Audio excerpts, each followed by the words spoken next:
Hi ಎಲ್ರಿಗೂ ನಮಸ್ಕಾರ. ಎಲ್ಲರೂ ಹೇಗಿದ್ದೀರಾ? ಎಲ್ಲರೂ ಚೆನ್ನಾಗಿದ್ದೀರಾ ಅಂತ ಅನ್ಕೊಂಡಿದ್ದೀನಿ. ಮತ್ತೊಂದು ಹೊಸ ವಿಡಿಯೋಗೆ ಎಲ್ರಿಗೂ ಸ್ವಾಗತ. ಈ ವಿಡಿಯೋ ತುಂಬಾ ಸ್ಪೆಷಲ್ ಆಗಿರುತ್ತೆ. ಯಾಕೆ ಅಂತ ಅಂದ್ರೆ ಇವತ್ತು ನಾನೊಂದು ಹೊಸ ಪ್ರಾಡಕ್ಟ್ ಒಂದಿಗೆ ಬಂದಿದ್ದೀನಿ. ಇದರಲ್ಲೇನು ವಿಶೇಷ ಅಂತ ನಿಮಗೆ ಅನ್ಸ್ಬೋದು. ಇದ್ರ ಒಳಗಡೆ ಚಿಲ್ಲಿ ಸೀಡ್ಸ್ ಇದೆ. ಅದನ್ನ ತಗೊಂಡು ನಾವೇನ್ ಮಾಡೋಣ ಅಂತ ಅಂತೀರಾ? ಹೌದು. ಸೊ ಈ ಬಾಕ್ಸ್ ಒಳಗಡೆ ಏನೇನಿದೆ ಅಂತ ನಿಮಗೆ ಹೇಳ್ತೀನಿ, ಜಸ್ಟ್ ಫಾರ್ ಕ್ಯೂರಿಯಾಸಿಟಿ. ಇದ್ರ ಒಳಗಡೆ ಮೆಣಸಿನಕಾಯಿ ಬೀಜ ಇದೆ, ಅಂದ್ರೆ ಮೆಣಸಿನ ಗಿಡ ಬೆಳಿಲಿಕ್ಕೆ. ಮತ್ತೆ ತೆಂಗಿನಕಾಯಿ ಸಿಪ್ಪೆ ಇದೆ, ಅಂದ್ರೆ ತೆಂಗಿನಕಾಯಿ ಸಿಪ್ಪೆಯಿಂದ ಮಾಡಿರುವಂತ ಪ್ರಾಡಕ್ಟ್ ಇದೆ. ಒಂದು ಟ್ರೇ ಇದೆ, ಹಾಗೆ ಈ ಬಾಕ್ಸ್ ಅಲ್ಲಿ ಸಗಣಿ ಕೂಡ ಇದೆ. ಈ ಪ್ರಾಡಕ್ಟ್ ಎಲ್ಲಿತ್ತು, ಹೇಗ್ ಸಿಕ್ತು, ಮತ್ತೆ ಇದರಿಂದ ಏನ್ ಮಾಡೋದು ಅನ್ನೋದನ್ನ ಕಂಪ್ಲೀಟ್ ಆಗಿ ಹೇಳ್ತೀನಿ. ಅದಕ್ಕಿಂತ ಮುಂಚೆ ನೀವಿನ್ನು ನನ್ನ ಚಾನಲ್ಗೆ ಸಬ್ಸ್ಕ್ರೈಬ್ ಆಗಿಲ್ಲ ಅಂದ್ರೆ ಇವಾಗಲೇ ಸಬ್ಸ್ಕ್ರೈಬ್ ಮಾಡ್ಕೊಳ್ಳಿ, ಹಾಗೆ ಪಕ್ಕದಲ್ಲಿರೋ ಬೆಲ್ ಐಕಾನ್ ಕೂಡ ಪ್ರೆಸ್ ಮಾಡಿ. ಬನ್ನಿ ವಿಡಿಯೋ ಸ್ಟಾರ್ಟ್ ಮಾಡೋಣ.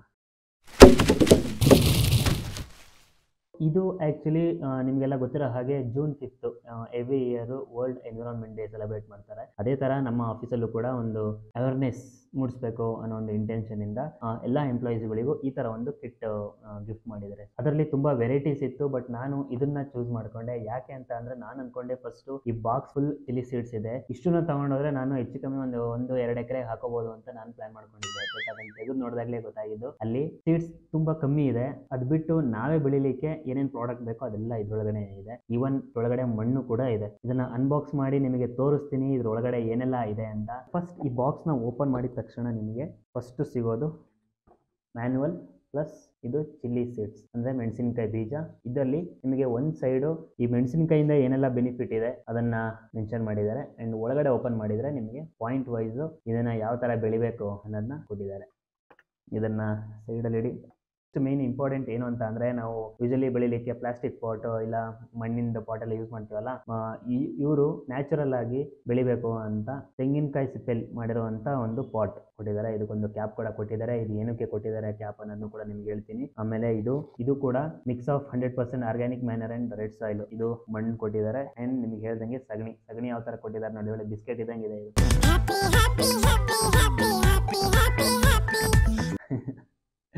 ನನಗೆ ಫಸ್ಟ್ ಇದನ್ನ ನೋಡಿದಾಗ ನನಗೆ ನೋಡಿದ ತಕ್ಷಣ ಗೊತ್ತಾಯ್ತು ಸಗಣಿ ಅಂತ, ಬಟ್ ಏನು ಈ ತರ ಕೊಟ್ಟಿದ್ದಾರೆ ಅನ್ಕೊಂಡೆ. ಎಲ್ಲಿ ಲಾಸ್ಟ್ ಸಗಣಿ ಸ್ಮೆಲ್ ಹೋಗ್ಬಿಟ್ಟಿದೆ ಅಂತ, ಡ್ರೈ ಆಗ್ಬಿಟ್ಟಿದೆ, ಅದಕ್ಕೆ ಸ್ಮೆಲ್ ಗೊತ್ತಾಗ್ತಾ ಇಲ್ಲ. ಆ್ಯಂಡ್ ಇದು ಟ್ರೇ ಏನಕ್ಕೆ ಅಂತ ಅಂದರೆ ಆ ಪಾಟ್ನ ಇಲ್ಲಿ ಇಡಕ್ಕೆ. ಬನ್ನಿ ವಿಡಿಯೋ ಸ್ಟಾರ್ಟ್ ಮಾಡೋಣ. ಇದನ್ನ ಯಾವ ಥರ ಮಾಡಬೇಕು ಅನ್ನೋದನ್ನ ನಿಮಗೆ ಹೇಳ್ಕೊಡ್ತೀನಿ. ಫಸ್ಟು ಈ ಟ್ರೇನ ಇಲ್ಲಿಡಬೇಕು. ಈ ಟ್ರೇ ಮೇಲೆ ಈ ಪಾಟ್ನ ಇಡೋಣ. ಆಮೇಲೆ ಈ ಪಾಟ್ ಕೆಳಗಡೆ ಈ ಸಗಣಿನ ಹಾಕಬೇಕು. ನೋಡಿ ಅದು ಸೈಜ್ ಎಷ್ಟಿದೆ ಕೆಳಗಡೆ ಅಷ್ಟೇ ಸೈಜಲ್ಲಿ ಬಿಸ್ಕೆಟ್ ಥರ ಮಾಡಿ ಕಳಿಸಿದ್ದಾರೆ. ಓಕೆ, ಸಾಯಿಲ್ ಓಪನ್ ಮಾಡೋಣ. ಓಪನ್ ಮಾಡಿ ಆ್ಯಕ್ಚುಲಿ ಈ ಸಾಯಿಲ್ನ ನಾವು ಪೂರ್ತಿ ಹಾಕ್ಬಾರ್ದಂತೆ. ಇದೆಲ್ಲ ನಾನು ಮ್ಯಾನ್ಯುವಲ್ ಮೆನ್ಷನ್ ಮಾಡಿರೋದು. ಮ್ಯಾನ್ಯುವಲ್ನ ಓದ್ಕೊಂಡು ಕೂತ್ಕೊಳ್ಳೋಕ್ಕಾಗಲ್ಲ, ಅದಕ್ಕೋಸ್ಕರ ಈ ಪಾಟಲ್ಲಿ ಒಂದು 3/4 ಭಾಗದಷ್ಟು ಇದನ್ನು ಸಾಯಿಲ್ನ ಹಾಕಬೇಕು. ಓಕೆ, ಸಾಯಿಲ್ ಹಾಕಿ ಇದನ್ನು ಚೆನ್ನಾಗಿ ಪ್ರೆಸ್ ಮಾಡಿ. ಇವಾಗ ಒಂದು 1/4 ಭಾಗದಷ್ಟು ಮಣ್ಣನ್ನು ಹಾಕಿದ್ದೀನಿ. ಇದಕ್ಕೆ ಮೆಣಸಿನಕಾಯಿ ಬೀಜನ ಓಪನ್ ಮಾಡೋಣ. ಸಿಕ್ಕಾಪಟ್ಟೆ ಮೆಣಸಿನಕಾಯಿ ಬೀಜ ಕೊಟ್ಟಿದ್ದಾರೆ. ತೋರಿಸ್ತೀನಿ ನೋಡಿ ಎಷ್ಟು ಕೊಟ್ಟಿದ್ದಾರೆ ಅಂತ ನೋಡಿ. ಇವಾಗ ನಾವೇನು ಮಾಡಬೇಕು, ಇದನ್ನ ಇಲ್ಲಿ ಮೇಲ್ಗಡೆ ಹಾಗೆ ಉದುರಿಸ್ಬೇಕು ಇದ್ರ ಮೇಲೆ. ಓಕೆ, ಇಲ್ಲ ಒಂದ್ರ ಮೇಲೆ ಒಂದು ಬಿದ್ದಿರುತ್ತೆ, ಸ್ವಲ್ಪ ಎಲ್ಲ ಕಡೆಗೂ ಅದನ್ನು ಸ್ಪ್ರೆಡ್ ಮಾಡಿ ಆದಮೇಲೆ ಈ ಉಳಿದಿರೋ ಮಣ್ಣನ್ನ ಮತ್ತೆ ಅದರೊಳಗಡೆ ಹಾಕಿಸ್ಬೇಕು.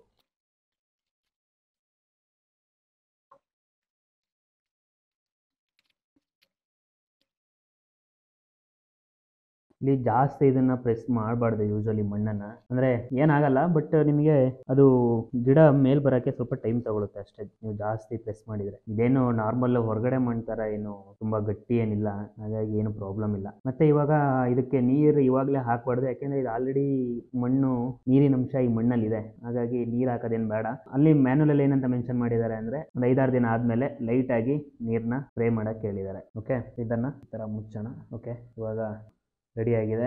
ಇದನ್ನ ಮನೆಯೊಳಗೆ ಇಟ್ಕೊಳ್ಳೋದಲ್ಲ, ಅಂದ್ರೆ ಸನ್ಲೈಟ್ ಕೂಡ ಲೈಟ್ ಆಗಿ ಬೀಳಬೇಕು, ಅಲ್ಲಿಗೆ ತಗೊಂಡೋಗಿ ಇಡಬೇಕು. ಇದನ್ನ ಅಲ್ಲಿಗೆ ತಗೊಂಡೋಗಿಡ್ತೀನಿ. ಇದು ನೆಕ್ಸ್ಟ್ 15 ಡೇಸ್ ಆದ್ಮೇಲೆ ಅಥವಾ ನೆಕ್ಸ್ಟ್ ಅದು ಸ್ವಲ್ಪ ಲೈಟ್ ಆಗಿ ಬೆಳೆಯಕ್ಕೆ ಸ್ಟಾರ್ಟ್ ಆದ್ಮೇಲೆ ನೋಡೋಣ. ಈ ಕ್ಯಾಪ್ ಏನಕ್ಕೆ ಅಂದ್ರೆ ಜಸ್ಟ್ 5-6 ಡೇಸ್ ಆದ್ಮೇಲೆ ಈ ಕ್ಯಾಪ್ನ ರಿಮೂವ್ ಮಾಡಿಬಿಡ್ಬೇಕು. 5-6 ಡೇಸ್ ಆದ್ಮೇಲೆ ಇದಕ್ಕೆ ನೀರು ಸ್ಪ್ರೇ ಮಾಡ್ತೀವಲ್ಲ, ಅದಾದ್ಮೇಲೆ ಈ ಕ್ಯಾಪ್ನ ತೆಗಿಬೇಕು. ಅದಾದ್ಮೇಲೆ ಗಿಡ ಒಂದೊಂದಾಗಿ ಮೇಲೆ ಬರುತ್ತೆ. ನೋಡೋಣ, ನಿಮಗೆ ನೆಕ್ಸ್ಟ್ ಗಿಡ ಹುಟ್ಟಿದ್ಮೇಲೆ ವಿಡಿಯೋ ಮಾಡಿ ತೋರಿಸ್ತೀನಿ ಇದು ಯಾವ ತರ ಬಂದಿರುತ್ತೆ ಅಂತ.